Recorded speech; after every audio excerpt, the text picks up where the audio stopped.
this podcast, I speak to GTM leaders, talk about how they actually get buy-in for the marketing plans that they want to execute, how they navigate executive conversations, and we try to get examples from their real life experience and their real life career about how they have gotten buy-in for their long-term motions, for brand, for things that the executive team might not believe in yet, or what they do to get support and allies from people in their team. So I'm really excited about this. Today I'm speaking to Mick Essex, who's the head of growth and partnerships at POWR. How's it going, Mick? It's going well. Glad to be here. Yeah, I'm super excited to have you on. So why don't we start by you telling us about your history, specifically in the angle of when you learned this skill. So I always start by saying, like, marketing is one skill, and of course all marketers need that, but it's not the only skill marketers need, because you can't get any marketing done if you don't have this skill of presenting your ideas, proving what you've done actually worked, contributed towards the company targets, and getting buy-in all around, not even from the CEOs, but sometimes from your peers. You need to get that. So tell me about your background developing these skills, or when you were like, okay, this is actually something I need to work on. And yeah, just walk us through that. Yeah, sure. So I've had really a varied past as far as how I got to where I am now. I went to school for journalism initially, so I've always been a storyteller at heart. I wanted to be a writer for like National Geographic or something like that, where I could travel the world and write about what I saw. But at the time, I didn't realize there were only like 3 or 4 people in the world who actually got to do that. So I took a path less taken, I think, and I actually started out in sales. Just doing strictly outbound sales for about 12 years before I started to kind of transition over into marketing. And one of the reasons that I felt like I kind of went that way is that the more I learned about sales, the more I understood how much marketing impacts sales as an end result. And I felt more accustomed and attuned to the marketing than I did the sales. I was good at it, but I really liked the marketing piece of it because of just the scientific nature of marketing and psychology, and how that plays into buyer perception, things of that nature. So I think that kind of, in a way, maybe helped me once I was in a marketing leadership role, is that I already knew how to sell to people. So now I just had to figure out how to sell to leadership. So it was kind of, I don't know that for a fact, but it feels like that's kind of how the path took me. So I took the traditional role. I was a marketing generalist. I did a lot of copy editing and writing for the company that I was with, and just over time, the more I learned about the business that I was in at the time, the more I kind of moved over more into more of a leadership style role. But I feel like what I learned is that the farther up the chain I went, the more difficult it was to get things done at the end for an end result. I was so used to being at the end result, I did not get to see all of the pieces that go into play in the beginning, which of course starts with marketing budget. I've never worked for a company that gave me as much money as I felt I needed. So that was usually the first constraint, is having that discussion with leadership and sometimes even the board to get the marketing budget approved that I was looking for based on OKRs that were set for the following year. It never seemed to match up to me. So in part of my sales career, I worked in media buying. So part of my job was I would go to a company, they would give me, we have X number of dollars to spend, and we want to see X results from that. They never match. And I think that's because the initial math is not done on the front end whenever you truly realize how much it costs to actually get to the goal that you want. No one wants to pay that amount. So that's typically the first hurdle is, okay, and I'm going to make up some numbers here, but I said I needed 2 million to reach the goals that we wanted to reach for the year. They're only going to give me 1. So I have to figure out how to hit these OKRs with half of the budget that I asked for. So that's, I think, the hurdle number 1, is fighting for those dollars that you need to actually run the campaigns that you want to hit the OKRs that the executive leadership wants. So that was number 1. The second thing is, I would say, is working on actually getting the assets needed, because depending on the company, if we're looking at SaaS, you have design, of course, which is going to incorporate UX and UI, but a lot of times the product team and engineering is very close to that process as well. So in SaaS, I think it's unique that you really have to get buy-in from multiple departments to get these assets out into the world. So it's like in marketing, we're always dealing with daggers being thrown our way from every direction, from getting the budget to getting buy-in to getting assets made. There's a lot of hurdles there, as I'm sure you know, and so do the listeners, right? Yeah, definitely a lot of hurdles. I'm curious, so when you looked at the OKRs, how did you go about, because budgeting is not that easy to say, this is how much I need to hit this target. Sometimes it's like finger in the air. I think I need this much. This is what I would do. How do you go about actually showing leadership, even if, and ended up having what getting half of what you thought you needed, but like how did you come up with those numbers to be able to present that to leadership? Yeah, there's a lot of resources out there. The first thing I try to do is establish a baseline, like what are others in my category spending, and if you do enough Google searching, you can usually find some pretty good feedback. I've used Gartner, I've used Neil Patel, I've used Deloitte and Touche, or Deloitte, I think it is now. So they publish research studies every year where they do these deep dives. In fact, the one that I looked at most recently was the CMO survey for 2023, and it gives you a lot of basic standard ideas for different things, such as the category that you're in, the geographic market that you're looking at. So that's where I find the baseline. And if I remember correctly, and don't quote me on the numbers, but I believe for 2023 in SaaS, I believe that the marketing spend to gross revenue generated is around 8%, I want to say, Okay. somewhere in that neighborhood. So if you're doing 10 million a year in gross revenue, then 8% of that is what your marketing budget should be. Just as Is a is Go that ahead, the 8% of the goal, like the target, or 8% of current revenue? 8% of gross revenue. Yeah. So Okay. that's just, and again, it's just a rough guideline. But whenever you look at that very clearly, the company that I was with before, I'll give you an example there. The marketing budget that we had to spend nationally was like 1.2, 1.4 million, something like that. But based on the category, and this was not SaaS, I should say, but based on the category that I was in, we should have been spending in the neighborhood of around 18 million Oh, per year in marketing. big And whenever difference. Very big difference. So whenever I presented that to the executive leadership team, the COO laughed out loud. He thought I was making a joke. And I'm like, no, I'm dead serious. And here I can show you where that is the standard.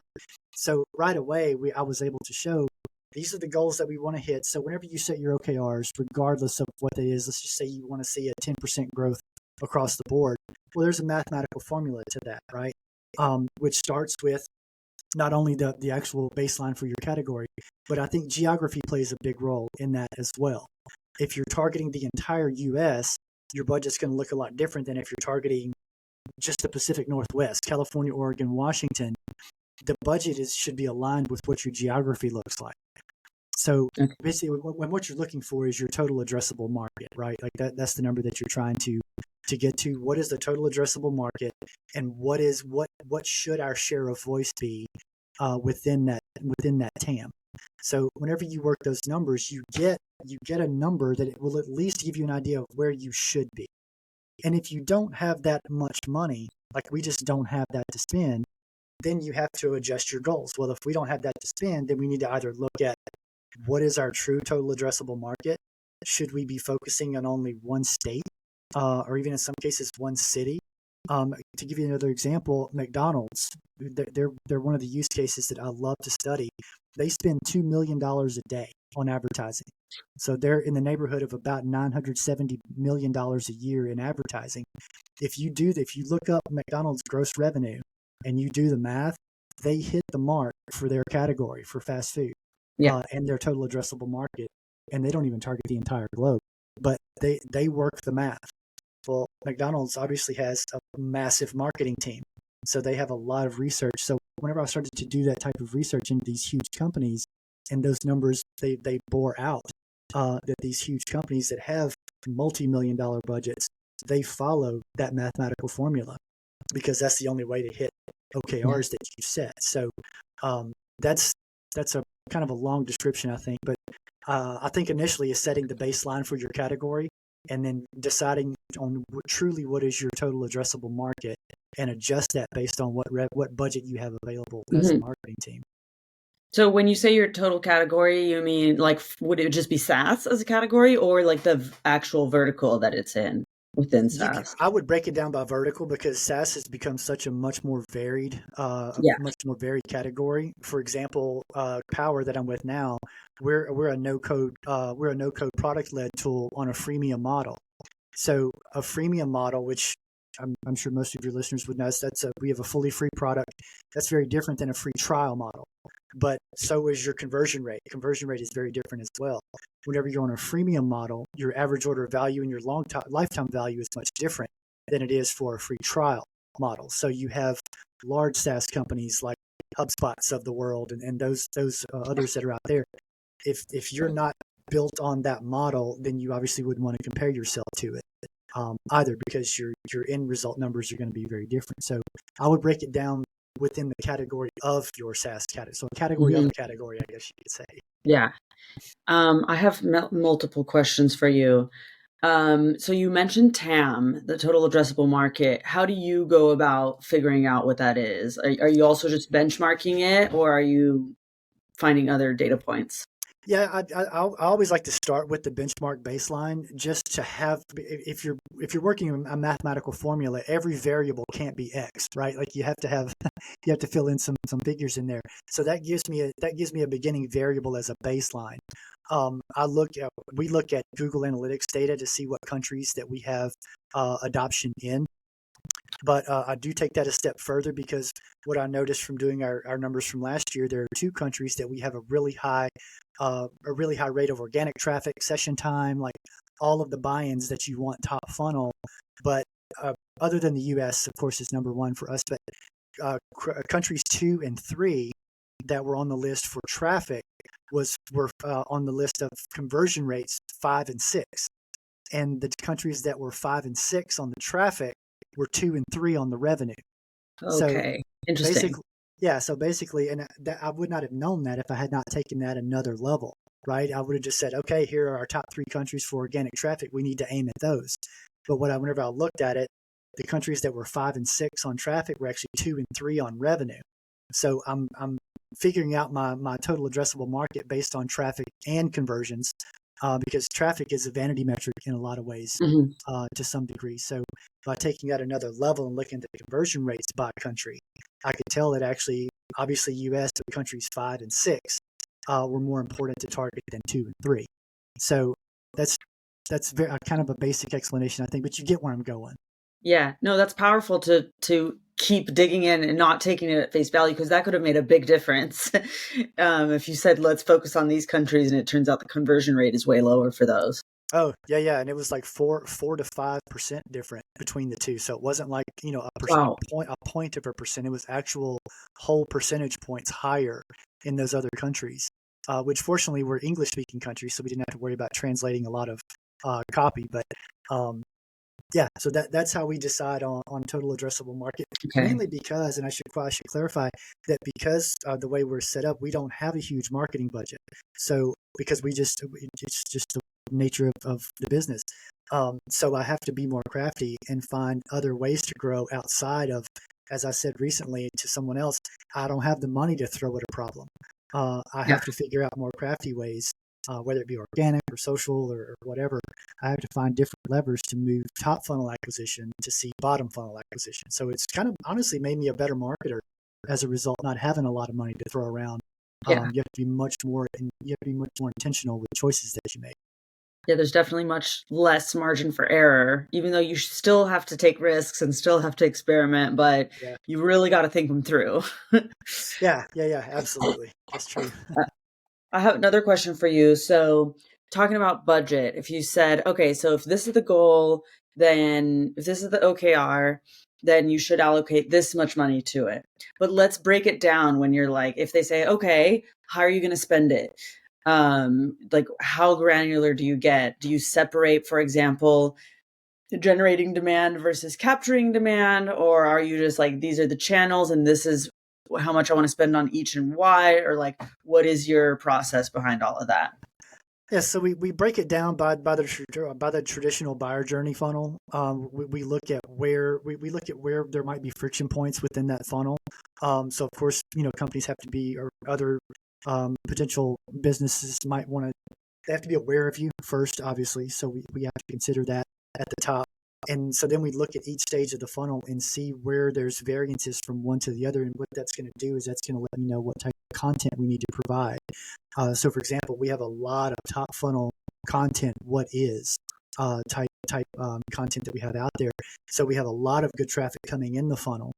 And for our particular model, we don't have an issue with new users because it's free to be a new user. So to that point, we're just wanting to make sure that we stay consistent with people coming into the pipeline. So the first point that we want to look at is, after they have a new account, do they actually create a new product? Do they actually take home one of our products and create it? But even then, that's only one other stage, because at that point they actually have to. We even look at editing. Like, did they actually make any edits to the product itself? Because that's all buyer intent, right? Mhm. So then the next step from there is to actually put our product on their website. We do website apps and plugins. I don't think I said that in the Yeah. beginning. So if they don't have it live on their website, then they're certainly not going to upgrade. And then upgrades is its own thing. So what we've noticed is that one of our friction points where we need the most attention and money and effort is getting them from creating an app or a plugin to actually putting it on their website. So we look at what the potential barriers are there. Are they having an issue with the editor?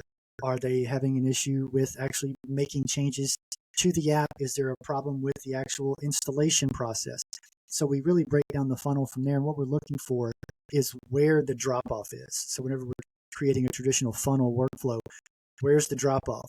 And wherever that drop off is where we look to actually put the money, because we can prove that revenue's being affected in these particular places. And then we can actually show that in a graph to show that here's where the drop off is. To circumvent that, we're going to create X type of content. We're going to distribute it in X type of way. We're going to spend on these particular ad platforms. And then that's how we can quantify, first of all, the time that we spend, because we're only a marketing team of 3. So bandwidth is a big deal. So that's how we determine what we prioritize as far as tasks that we're going to perform, but then also where we're going to spend money as well. And then we meet bi-weekly to look at those numbers to see if they're making moves positively or negatively Mhm. as a result. So that's kind of a rough breakdown. I wish I had a Okay. whiteboard to show you. Yeah, so you mentioned before we started recording that in this company, CEO believes in marketing, knows about doing the right kind of things. So there's trust there, and you're able to execute on a lot more things that you were able to at your last job. And I'm just interested in hearing if you want to share. You were telling me you have to get government approval for everything. The plans that you were, or the marketing plans you were making were for a year from now because everything took so long to get through. So did you have any kind of learnings about getting buy-in from there, or any takeaways that you plan to take with you in your career, or you've brought over to POWR? Yes, that was definitely a unique circumstance because of the type of product that we had. I worked in the health insurance sector, and one of our products was related to Medicare, which is a federally regulated product. So there were a lot of stops along the way to get things approved. Anytime you send anything to Washington, it's going to take forever to get it back. But that was just the way it was. It wasn't unique to our company. It was just unique to the industry. So it was kind of built in. In fact, we actually did this every year in May because we worked on a fiscal year. So in the month of May, we were prepared for May of 24. We were preparing marketing campaigns for May of 2025. So the entire campaigns were basically built a year in advance. And that's all the way down to graphics, copy, channel usage. We were sometimes running as many as 200 different campaigns just on Google paid search. So all of those plans were put together a year in advance because we knew that the lead out time to get the different little minor changes that were required, we wanted to have the campaigns built and in place. So once we did get the go ahead, we were able to move ahead. So I think a good result from that experience is that it made me really good at planning campaigns. what was interesting is that you can't really make pivots whenever you're a full year in advance, but we would definitely make contingencies. That we would build contingencies into the campaign. So if we had to make some sort of, like we just had an idea that was a complete flop, we had at least, plan B or C to fall back to. So planning, doing actual go-to-market planning, I got really good at kind of a younger age because it was just came with the territory.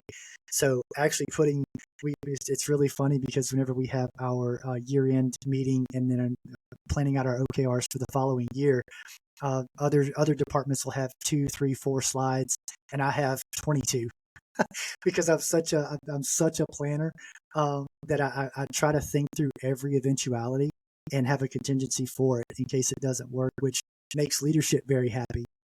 Because although I have been given a lot of free rein creatively, I think that part of that trust was built in because he knows that I have 2 to 3 contingencies in the event Yeah. that it didn't work. So I think what I got out of it was the ability to do really good planning. So yeah, I definitely plan to take that on through my career. So Okay, this is a lesson. Everybody listen, put contingencies into your presentations. So today, in today's like marketing ecosystem, people get fired, marketers get fired so fast. If I don't show anything in the first 3 months, I might get fired, right? mhm. So when you had to plan for a year ahead, that means that we're not going to see the impact of your work for what, a year and a half? Basically, yeah. How did you like I don't even know what to ask. But like that's crazy. So did that make you feel safer, or how else were you proving the value of your work then? Honestly, you know what? I really never thought about it from that perspective. Okay. And it's been I left that company in 21. But as I remember back, there was very low turnover. And I should also mention that marketing and sales was kind of a hybrid in a way, like we both reported into the same person. So there was a lot of crossover there. So the feeling was, I assume, just thinking about it from a turnover perspective, the only turnover that we ever saw was in sales, because I guess maybe the thinking was is that there was only so much control that we were able to have over marketing, because everything had to be approved on so many levels that if we didn't hit OKRs, it was on sales, it wasn't on marketing. Which, I mean, I guess you could argue that in a couple of different ways. But there really wasn't turnover in marketing for the most part. And this was a team altogether. I want to say we had at the most we had like 140 on the whole team altogether, something like that. So it was a really huge team. And we really didn't have much turnover in marketing because it was always sales' fault.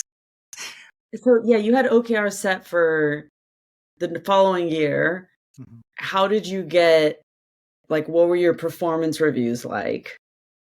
Um, Boring for the most part. There really wasn't a whole lot to them, really. Gosh, I haven't thought about this stuff in quite a while.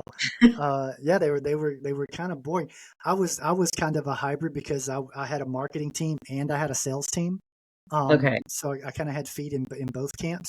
Um, there's a much longer discussion, but because I actually started with the company in sales and transitioned to marketing while I was Oh, with right. this company. So I kind of had a dual role there for a while. But um, we honestly, it's kind of weird to say, but we never missed OKRs the whole time I was there. So reviews were pretty cool because we hit our OKRs every year that I was there. So we never had to have those tough conversations back then. Yeah, and that's interesting because it's like when you were saying you didn't feel like you had enough money to hit the OKRs, but you hit them. That was the most difficult part of that discussion, and that was something that the CEO brought up very specifically. He said those pretty much verbatim. What are you talking about? We've hit OKRs. And to my question was, and I probably shouldn't have said this, and this was my naivete at the point, but I said then we're setting the wrong OKRs. They should be higher, and they really didn't know what to say. But to me, that just made sense. Just Yeah. looking at it mathematically, that just made sense. We're spending X and we're getting X result. If we spent Y, then we should expect Y result. So there was the fear that if, and I think that may have been part of the fear, is that if we were to if we were going to make the play to the board that we wanted to 12x the marketing spend, then we would naturally want to 12x the OKR as well. And I think that putting that pressure may have played into it, perhaps. I'm really not sure. But that was my answer whenever that question came up. Like, what do you mean we need that much? We're hitting OKRs. I immediately snapped back with, and we have the wrong OKRs. And that was way above my pay grade to say in that in that meeting, but it just made logical sense to me. So, yeah. I mean, I thought that that's kind of OKR best practice, that you're not supposed to set OKRs that you can hit 100% easily. It's supposed to be, I don't know, some people say like 75 or 80%, or Yeah, some no, people even say 50, I've heard. yeah, I totally agree with you. And at Power, that is the approach that we take. Is we do set OKRs that should be just a bit out of reach, Yeah. because it always leaves that carrot to dangle, right? So that I completely agree with that methodology. Again, I don't know if that was unique to the industry that I was in at the Maybe. time, but it was pretty much the same. We were on par with others in our category, so we weren't outside our category. We were hitting OKR. So all of the markers that should say to warrant I need more marketing budget, none of those markers were present. So of course Mhm. I didn't get it. So I mean, government and healthcare or health insurance sounds probably like one of the most risk averse industries. pretty much. There's a whole different conversation on the payer model as well, as far as the charge versus the payout, because the taxpayer actually basically paid our commissions in a way, in a Okay. roundabout way. Um, so yeah, there were a lot of factors in there that I'm sure are 100% unique to that industry. It does not follow the normal paths in a lot of ways, I don't think. Yeah. Well, Mick, this feels like a pretty good spot to wrap it up. This has been so good. Honestly, I've really loved this conversation. Thank you for sharing all of your experience with me. Yeah, it's been great. I appreciate it. Totally. And I will be dropping your LinkedIn link in the show notes. Is there anything else that you would want to share with the audience? Yeah, we're definitely working on making a play outside of the U.S. this year. We put a lot of effort into Canada, so if you're a Canadian business, give us a shout. We're actually headquartered in Toronto now, and with offices in San Francisco. And we'd love to have you. Give us a try. Everything we have is free to start, so why not? Awesome. Give POWR a try. I will also drop a link in the show notes. And yeah, thanks, Mick. I Appreciate your appreciate it. time. Thanks so much. And for those listening, please give it a like, subscribe, share. You know the drill. It would really help me out a lot. And we will see you in the next episode.